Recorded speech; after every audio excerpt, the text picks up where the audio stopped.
I've chosen an image, and printed it out.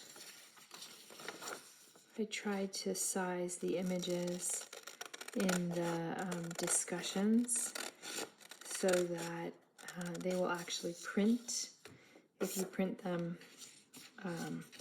the size of the image instead of trying to fill the page, they should print to a nice size that you can use directly without having to fiddle too much.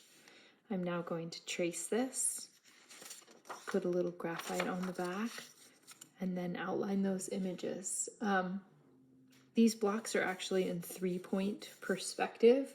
I don't expect you to draw them to eyeball it. Please just trace them so that you can get the proportions and everything and the sort of drawing and the shape right. And then just concern yourself with the application of the color.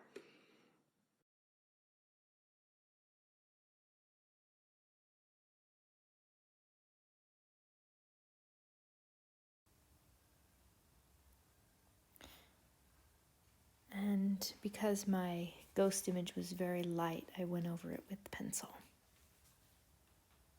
Here I'm setting up my palette for my complementary neutrals painting. So I had my mixture, my orange here with the cadmium red and the cadmium yellow, and then I had my blue from the outer ring of the color wheel, which is the phthalo blue, the ultramarine blue, standardized with white.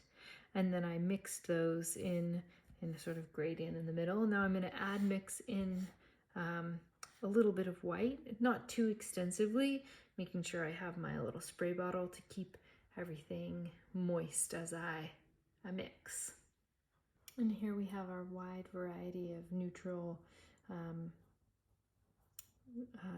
colors in between these two. So there's all of our darker neutrals, or medium value neutrals, and our lighter neutrals. Analyzing this picture, you can see you have your darker values on the side of those shapes facing away from the light. You have your darker, your middle, and your lighter values, and then back here is a more extreme light. And what I think I'm going to do, just because it's kind of convenient, is to make each of these blocks be a different set of my hues. So I have actually 4 different mixtures of my complementary neutrals here, and I'm going to use 1 for each, and then maybe I'll use the 4th in the background.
And if I had been thinking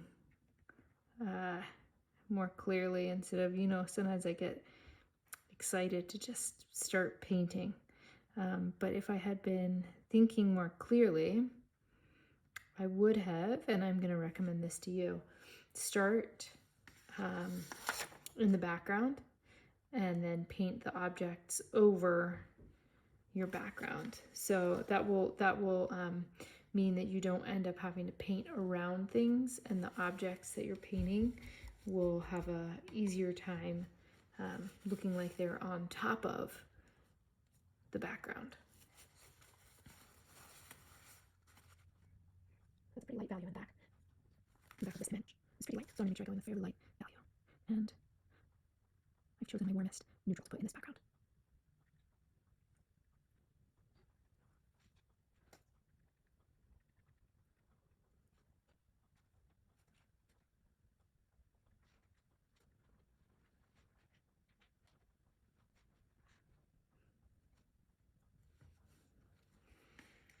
So even though there are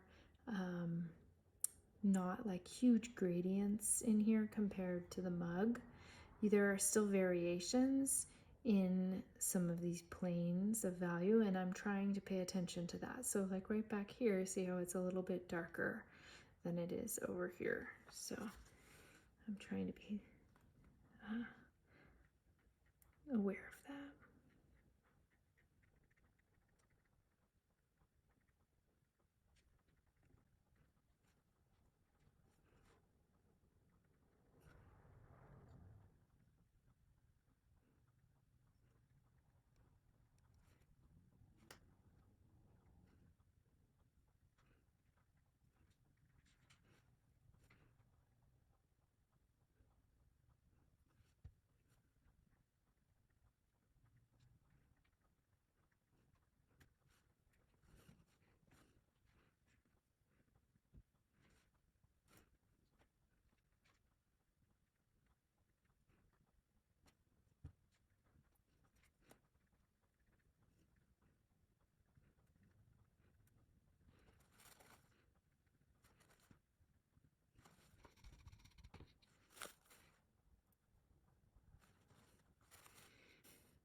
I wanted to show you my palette as I'm working.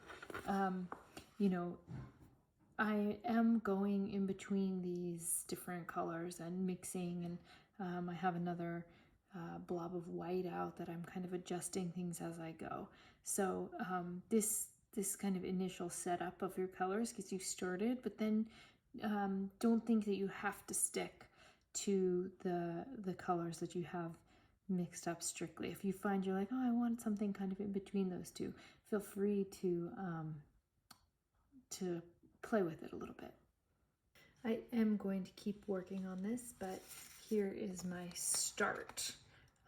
Everything is covered with paint at this point, and then I'm just going to go in and adjust some of the subtleties. So for instance, like this strip along here is too light when I reference back to the photograph, as is this one. And I'm going to just start playing and working on more of the refining at this point.